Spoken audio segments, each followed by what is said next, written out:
டெல்லி அறிவித்த மிக முக்கியமான அறிவிப்பு. இனி எல்லாமே பன்னீர்செல்வத்திற்கு அதிர்ஷ்டம்தான். வெளியான தகவலால் தற்பொழுது பன்னீர்செல்வத்தின் ஆதரவாளர்கள் மகிழ்ச்சியில் இருப்பதாக தகவல்கள் வெளியாகி இருக்கிறது.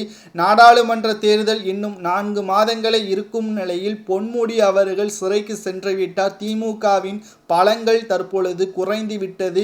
அதிமுக ஒற்றுமையாக இருந்தாலும் பன்னீர்செல்வம் அவர்கள் தலைமை வகித்தாலும் நிச்சயமாக பெரும்பாலான இடங்களில் நாடாளுமன்ற தேர்தலில் வெற்றியடைந்து விடலாம். ஆனால் நீதிமன்றம் தீர்ப்பு பன்னீர்செல்வத்திற்கு சாதகமாக வந்தால் மட்டும்தான் இதை அனைத்தையும் சாத்தியமாக்க முடியும் என்று தற்பொழுது பன்னீர்செல்வம் அவர்களும் அவரது ஆதரவாளர்களும் மத்திய அரசிடம் கூறியிருந்தார்கள்.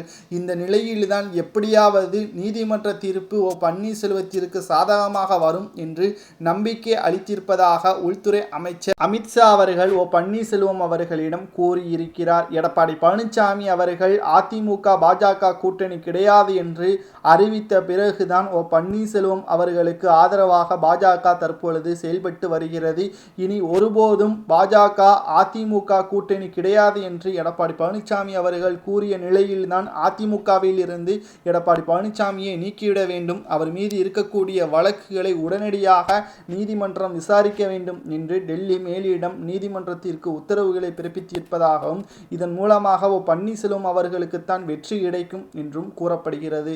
10 வழக்கிற்கு மேலாக பன்னீர்செல்வம் அவர்கள் தோல்வியடைந்தாலும் கடைசி முறையாக மேல்முறையீடு வழக்கை நம்பியிருக்கும் பன்னீர்செல்வம் அவர்கள் இந்த வழக்கிலும் பன்னீர்செல்வம் அவர்கள் வெற்றியடையாமல் தோல்வியடைந்து விட்டால் புதிய கட்சியை தொடங்குவார் அல்லது வேறு கட்சியில் இணைவதற்கு வாய்ப்புகள் இருப்பதாகவும் தகவல்கள் வெளியாகி இருக்கிறது. ஆனால் பன்னீர்செல்வம் அவர்கள் அதிமுகவின் பொதுச் செயலாளராக வருவதற்கு வாய்ப்புகள் அதிகமாக இருக்கிறது என்று பாஜக நம்பிக்கை அளித்திருப்பதாகவும் இனி வரக்கூடிய காலகட்டத்தில் பன்னீர்செல்வம் அவர்களின் தலைமையில்தான் தமிழகத்தில் ஆட்சி அமைக்கும் என்று பன்னீர்செல்வத்திற்கு நம்பிக்கை அளித்திருக்கிறார் அமித்ஷா அவர்கள். இதனால் பன்னீர்செல்வத்திற்கு தற்பொழுது அதிர்ஷ்டங்கள் அடித்து வருவதாக தகவல்கள் வெளியாகி இருக்கிறது. இதை பற்றி உங்களது கருத்துக்களை கமெண்ட் வாயிலாக கூறுங்கள். நன்றி, வணக்கம், ஜெய்ஹிந்த்.